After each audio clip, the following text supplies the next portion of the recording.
What's going on, everybody? Welcome back to my channel. In Monday night's NFL football game, Aaron Rodgers, the quarterback for the New York Jets, tore his Achilles tendon.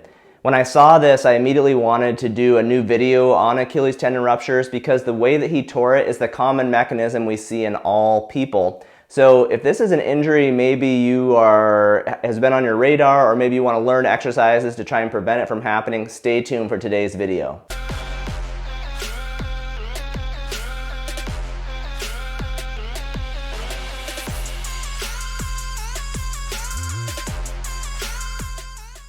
As I mentioned, the mechanism of injury that we saw in Aaron's case is the typical mechanism of injury. His case was a little unique in that he was being tackled at the same time, so his likelihood of injury was probably higher because he was having to overcome the force of that other player.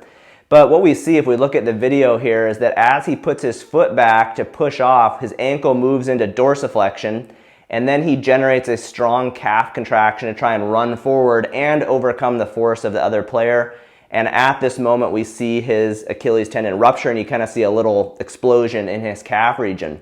If you look at my leg, what basically happens is often when people rupture their Achilles, we'll see this same type of mechanism where they reach back with their leg, which puts the ankle into dorsiflexion and puts a stretch, right? This is what we would typically do to stretch our calf muscle and Achilles tendon. But what happens here is the person's doing it rapidly. So they go back, they put this big stretch on their tendon, and then they go to try and push off explosively with their calf muscles. So the tendon is being stressed and stretched, and then they're asking their calf muscles to generate a bunch of force to sprint and run forward the other direction. And when they do that, the tendon ruptures and pulls off of the calcaneus bone or the heel bone.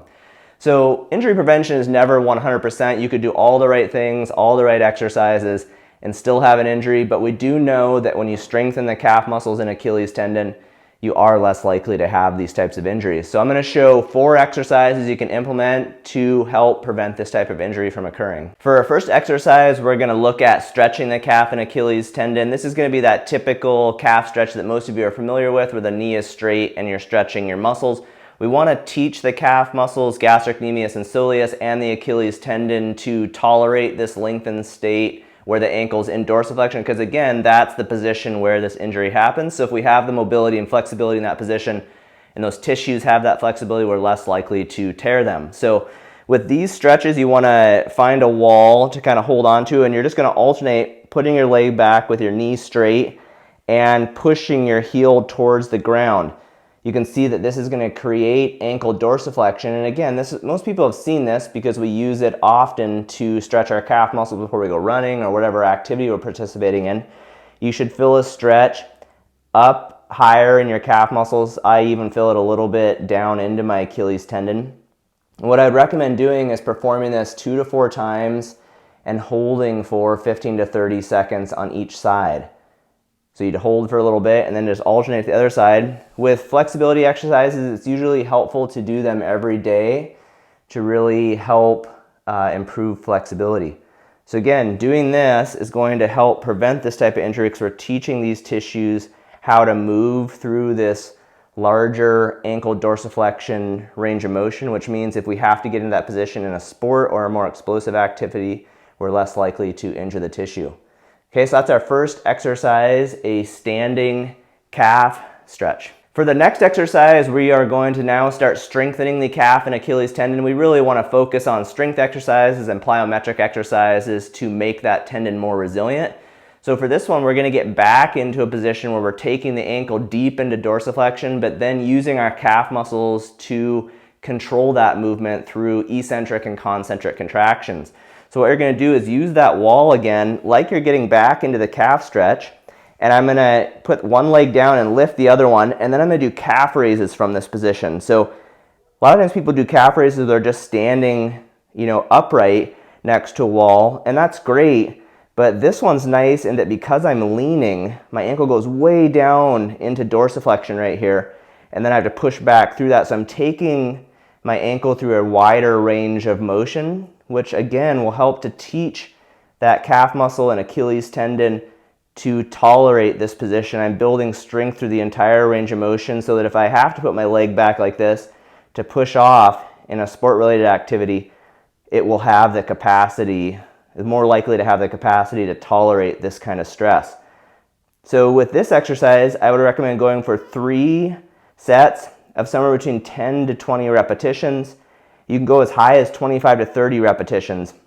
When we look at research on the calf muscles in young, healthy people, the normal is to be able to do 25 single leg calf raises. Now that's in a vertical position, not this leaning position, but they're similar enough that I would make that your goal. Be able to do 25 single leg calf raises without fatigue and to be able to move through full range of motion. Okay, so that's our second exercise. For the third exercise, we are going to start introducing plyometric movements.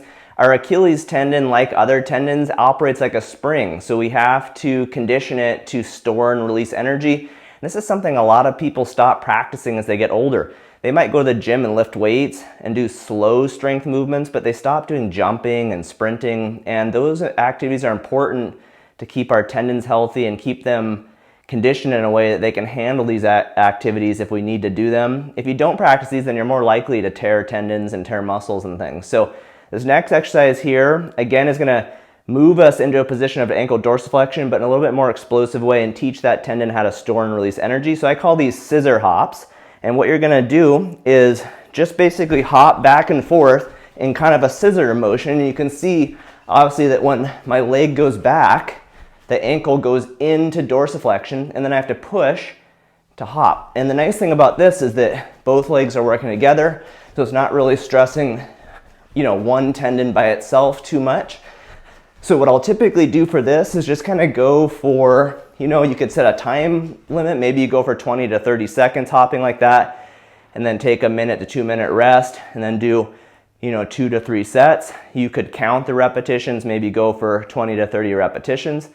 But basically, you just want to spend enough time in that movement.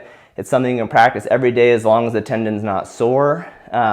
Just working again on building that energy storage and release capacity.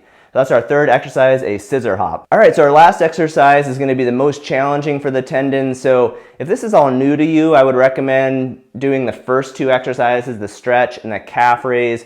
Make sure you can do 25 good single leg calf raises maybe before you start adding a lot of these plyometrics, just so you're reducing your risk of injury.